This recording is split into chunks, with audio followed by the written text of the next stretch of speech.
नमस्कार दोस्तों, मैं प्रिंस सैनी आपका स्वागत करता हूं हमारे चैनल लर्न एंड ग्रो में।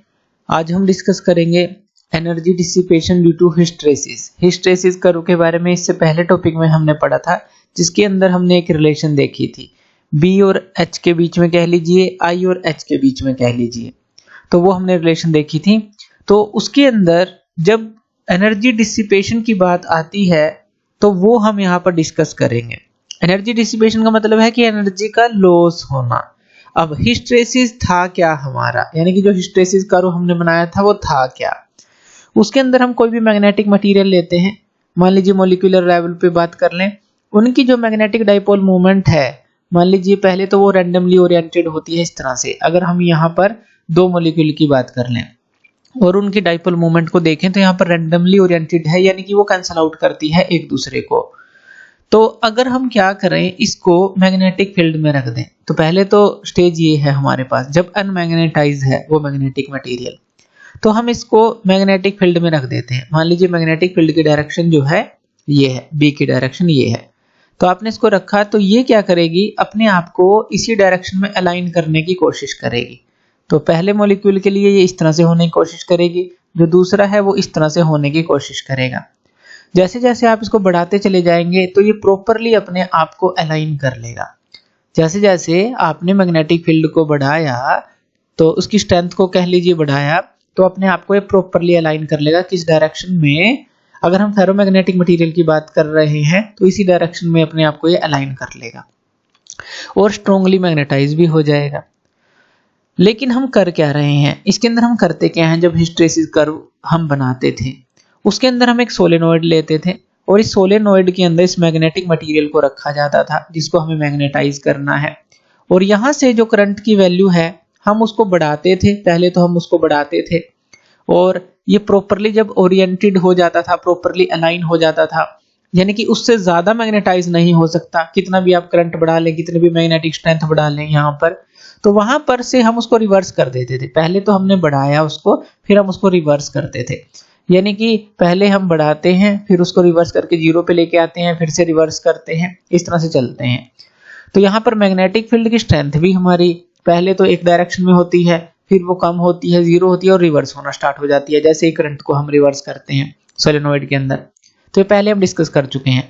तो यहाँ पर क्या होता है, इनकी जो डायरेक्शन है, जो ओरिएंटेशन की, जब यहाँ पर डायरेक्शन अगर मैग्नेटिक फील्ड की यहाँ पर उल्टी हो जाएगी तो इनकी ओरिएंटेशन की डायरेक्शन भी तो उल्टी हो जाती है, यानी कि इस डायरेक्शन में अपने आप को ही अलाइन करने की कोशिश करेंगे जब आप करंट को रिवर्स कर रहे हैं, या कह लें कि जो मैग्नेटिक फील्ड है उसकी डायरेक्शन को रिवर्स कर रहे हैं। तो यहाँ पर हो क्या रहा है, स्टार्टिंग की स्टेज ये थी हमारे पास। अगर एक डायरेक्शन में, इस डायरेक्शन में मान लेते हैं कि जो मैग्नेटिक फील्ड है, तो अपने आप को ये इस डायरेक्शन में अलाइन करने की कोशिश करेंगे। अगर इस डायरेक्शन में मैग्नेटिक फील्ड है तो इस डायरेक्शन में अलाइन करने की कोशिश करेंगे। तो यहाँ पर जब ये ओरिएंटेड होते हैं, यानी कि ये घूमते हैं, इस डायरेक्शन में घूम रहे हैं, क्लॉकवाइज में लगा लीजिए, एंटी क्लॉकवाइज में घूम रहे हैं, तो यहाँ पर जब ये ऐसा करते हैं इस साइकिल के दौरान, जब आप मैग्नेटिक फील्ड को बढ़ा रहे हैं, घटा रहे हैं, रिवर्स कर रहे हैं, इस तरह से उसकी डायरेक्शन उल्टी कर रहे हैं, तो यहाँ पर ये घूमते जब हैं, ये ओरिएंटेशन जब लेते हैं, तो यहाँ पर एनर्जी लॉस होता है, एनर्जी लॉस। तो मेन कारण जो है एनर्जी लॉस का यही है, इनकी ओरिएंटेशन बार बार होना, अगेन एंड अगेन होना। और ये जो एनर्जी लॉस होता है वो हमारा हीट के फॉर्म में होता है।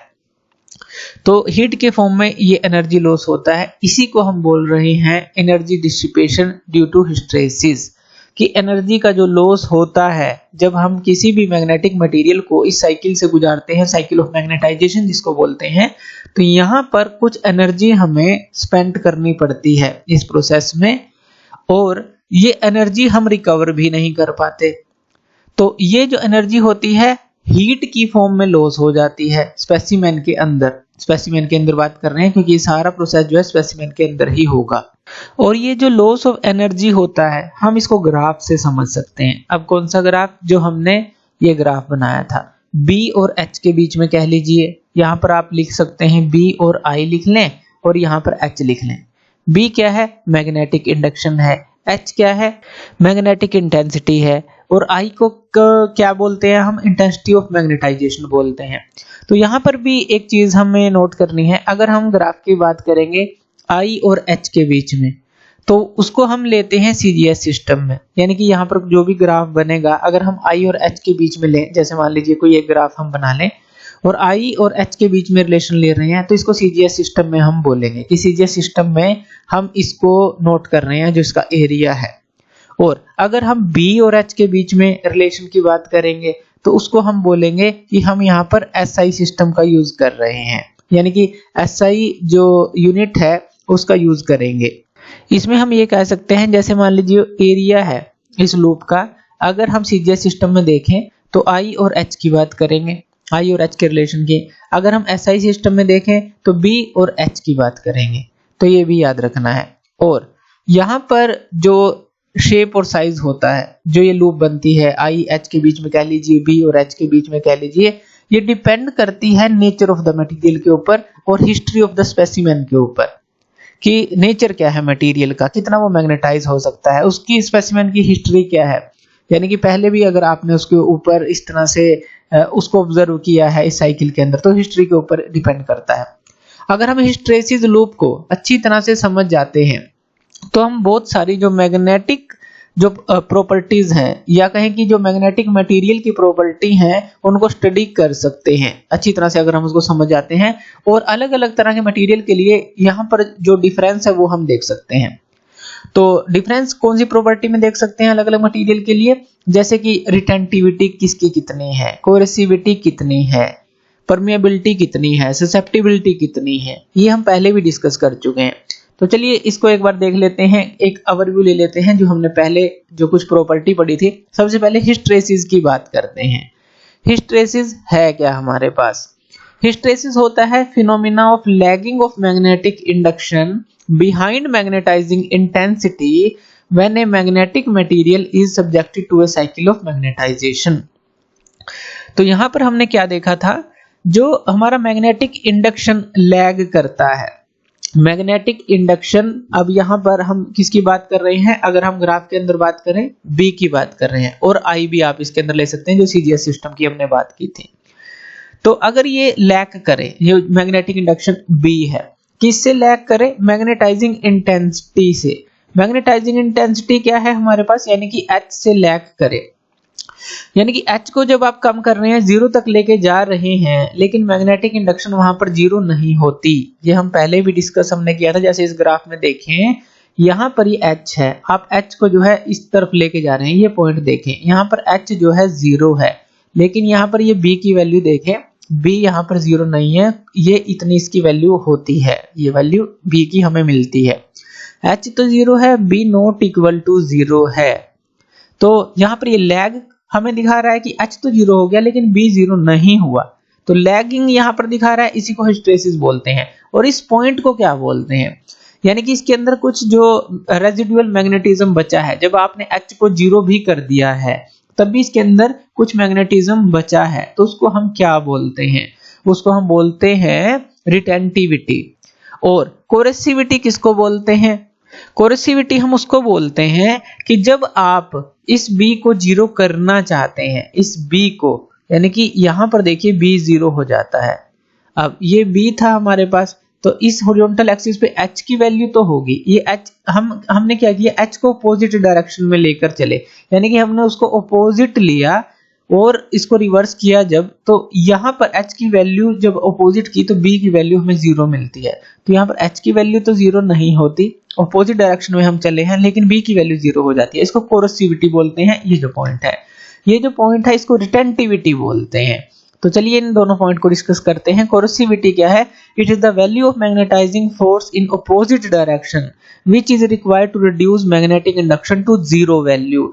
ये अपोजिट डायरेक्शन में H की वैल्यू जब हमने की और B की वैल्यू को 0 किया, तो वो वैल्यू है कोरेसिविटी की। ये वैल्यू ऑफ मैग्नेटाइजिंग फोर्स है, यानी कि जो H की वैल्यू है हमने अपोजिट डायरेक्शन में अप्लाई की है ताकि मैग्नेटिक इंडक्शन को 0 कर सकें। रिटेंटिविटी क्या होती है? Value of magnetic induction left in the specimen when magnetising force reduced to 0। आपने क्या किया, मैग्नेटाइजिंग फोर्स को इस पॉइंट पर 0 जो है कर दिया, लेकिन यहाँ पर फिर भी इसके अंदर मैग्नेटिज्म कुछ ना कुछ बचा। ये हमारी रिटेंटिविटी का पॉइंट होता है। तो यहाँ पर हम लिख लेते हैं ये R है, ये कोरेसिविटी का पॉइंट है, ये C है। तो ये जो प्रॉपर्टी आती है, यानी कि ये जो हमें हर एक डिफरेंट डिफरेंट तरह का पॉइंट मिलता है, तो इस तरह की एक लूप बनती है हमारे पास। ये पहले भी हमने डिस्कस किया था। इसका जो एरिया है वो हमें देखना होता है।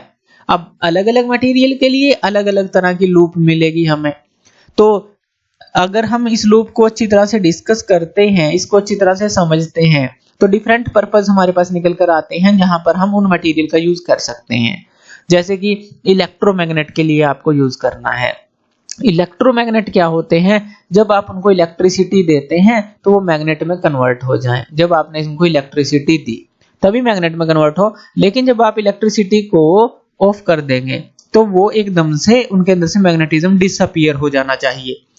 तो इस तरह से सुटेबल आप कौन सा मटेरियल कहां पर सुटेबल है, ट्रांसफॉर्मर कोर हैं उनके अंदर कौन सा आप यूज करें, इस तरह से परमानेंट मैग्नेट है उनके लिए कौन सा आप यूज करें। तो इस तरह से सारा कुछ जो है हिस्टैरिसीस लूप से ही हमें यहाँ पर पता चलता है। अब यहाँ पर ये जो लूप है हम मान लेते हैं कि ये जो है स्टील की लूप है, स्टील के लिए हमने ये बनाई। अगर आप यहाँ पर सॉफ्ट आयरन के लिए इसी तरह की लूप बनाएंगे तो आपको इस तरह की मिलेगी। तो यहाँ पर ये जो लूप है, ये वाली जो लूप है, ये किसके लिए हमने बनाई? ये बनाई हमने सॉफ्ट आयरन के लिए। तो यहाँ पर दो लूप का कंपैरिजन हम करके देख रहे हैं कि किस तरह से किसकी प्रॉपर्टी डिफर करती है। अब यहाँ पर देखिए जो सॉफ्ट आयरन है इसकी लूप देखें काफी नैरो है, और जो स्टील है इसकी लूप देखें काफी वाइड है। तो सबसे पहले अगर रिटेंटिविटी की बात करें, जो ये पॉइंट था रिटेंटिविटी वाला पॉइंट, यहाँ पर बी की वैल्यू इतनी थी, मान लीजिए इसको B1 बोल लेते हैं इसके लिए, जो स्टील के लिए है। लेकिन यहाँ पर अगर B की वैल्यू देखें यहाँ से यहाँ तक, मान लीजिए इसको B2 बोल लेते हैं, तो ये तो ज्यादा है। यानी कि जो रिटेंटिविटी है, रिटेंटिविटी सॉफ्ट आयरन की वो ज्यादा होती है then the retentivity of steel. यानी कि उसके अंदर जो रेजिडुअल मैग्नेटिज्म है वो जो है ज्यादा रहता है अगर हम H की वैल्यू को 0 करते हैं। इसके लिए करेंगे तो इसमें कम है, इसके लिए करेंगे तो इसमें ज्यादा है। तो यहां से देखिए रिटेंटिविटी का हमें पता चला। अब दूसरा, अगर हम देखें इसकी जो कोरोसिविटी है, कोरोसिविटी यानी कि यहाँ पर रिवर्स जब हमने की, H की वैल्यू को रिवर्स किया, अपोजिट डायरेक्शन में अप्लाई किया B को 0 करने के लिए, तो जो सॉफ्ट आयरन है वो मोर स्ट्रॉन्गली मैग्नेटाइज होता है स्टील से। अब यहाँ पर एक और यहाँ पर ये पॉइंट था हमारा कि इसके अंदर रिटेंटिविटी ज्यादा है, और यहाँ पर इसका मतलब ये मोर स्ट्रॉन्गली मैग्नेटाइज होगा स्टील से, क्योंकि इसके अंदर रेजिडुअल मैग्नेटिज्म ज्यादा बचता है जब H को आप 0 भी कर देते हैं। और जो कोरोसिविटी है सॉफ्ट आयरन की वो लेस देन द स्टील है। अब देखिए यहाँ पर H की वैल्यू को देख लें, जैसे हमने B की वैल्यू को देखा, H की वैल्यू देखी सॉफ्ट आयरन के लिए इतनी है बस, और स्टील के लिए देखें इतनी है, यहाँ से यहाँ तक। जो ग्रीन कलर की दिखाई है हमने, यहाँ से यहाँ तक H की वैल्यू है, और यहाँ से यहाँ तक ये जो है इसके लिए H की वैल्यू है सॉफ्ट आयरन के लिए, और ये ग्रीन कलर में स्टील के लिए दिखाई है तो इसके लिए H की वैल्यू है। तो कोरोसिविटी किसकी ज्यादा है? स्टील की ज्यादा है। तो कोरोसिविटी का हमें पता चलता है। और इसके अलावा जो हिस्टैरिसीस लॉस होता है वो किसके केस में स्मॉल है? अब एरिया किसका स्मॉल है? एरिया हमारा स्मॉल है सॉफ्ट आयरन का।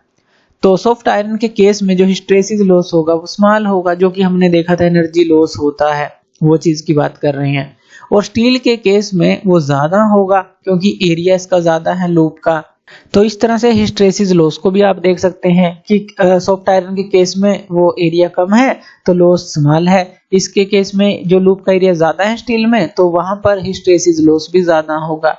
अब यहाँ पर जैसे कोरोसिविटी की बात की गई थी, यहाँ पर इसका मतलब था कि जैसे कि H की वैल्यू सॉफ्ट आयरन के लिए कम है, तो यानी कि कोरोसिविटी जो है सॉफ्ट आयरन की कम है स्टील से। इसका मतलब क्या है कि जो सॉफ्ट आयरन है अपने मैग्नेटिज्म को जल्दी एकदम से वो उसको डिसअपीयर कर देगा, लॉस कर देगा।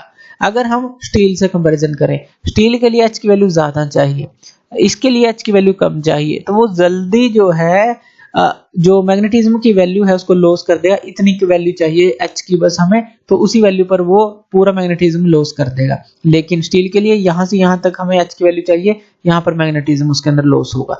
तो इस तरह से इस लूप के थ्रू हम काफी कुछ जान सकते हैं।